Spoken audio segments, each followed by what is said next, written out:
took people doing brewery tours and hired a couple guys from the college to run tours for me. And once I really got immersed in that, I ended up leaving the basketball team to double down on business stuff. And then I ended up transferring after my sophomore year. I moved to North Carolina from Michigan.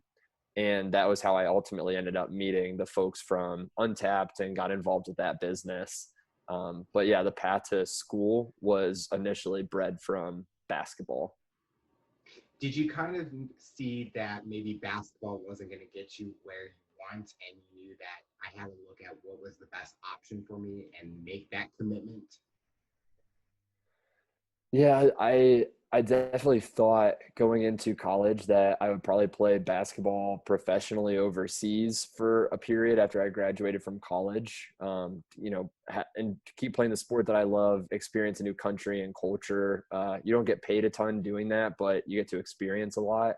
Um, and then as I further explored entrepreneurship, there was sort of this fork in the road that was, okay, if I sort of cast my vision out 3-5 years, which one is going to facilitate more of, what I want lifestyle wise. And ultimately it became, the entrepreneurial stuff outweighed the basketball at that point.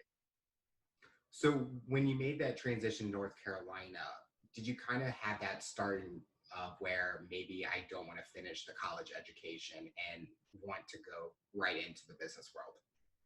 Yeah, I ended up dropping out after my junior year of college and joining with a startup. So the opportunity to be a part of something that I thought had a lot of potential in the early days seemed more valuable than finishing school at the time. And so fortunately, that ended up paying off. The company did really well, and it was a really fun ride to be a part of. But yeah, it's sort of like anytime that I make a decision, you're assessing the cost, both in terms of time and money and labor and effort versus the value of the return. So you're thinking ROI, it's like on a fulcrum almost, right? And so as the value of a decision starts to tip the scales and outweighs the potential risk, you move on that action. And so for me, it's like, okay, you can drop out of school having a semester and a half, or excuse me, a year and a half left. I can always go back, right? But I'll never have this opportunity with this company at this point again. And the risk of missing out on that is real world experience and potential financial upside and et cetera. So for me, it became an easy decision to drop out. Did you have that support system with you on making that decision, or did you kind of have to kind of be selfish in a way and look at what's best for me? Good question.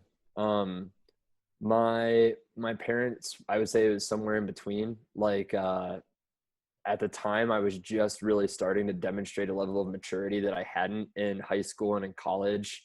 And so they were like cautiously optimistic, right? Like, Mhm. if you have a degree that at least you have that piece of paper that you can adhere on a resume. So it is some sort of security long term. So they were really excited by the potential of me going and doing this. They bought into the fact that I could go back to school if I needed to, but it's not like they were immediately turned on to the idea of me at 19, 20 years old dropping out and joining this company that they had never heard of and this entrepreneur they'd never heard of. So they were, and very quickly once I and the company started demonstrating that, hey, this is real, we can handle this, it looks like it's going to work, they became super supportive and doubled down and have been amazing family and friends for me.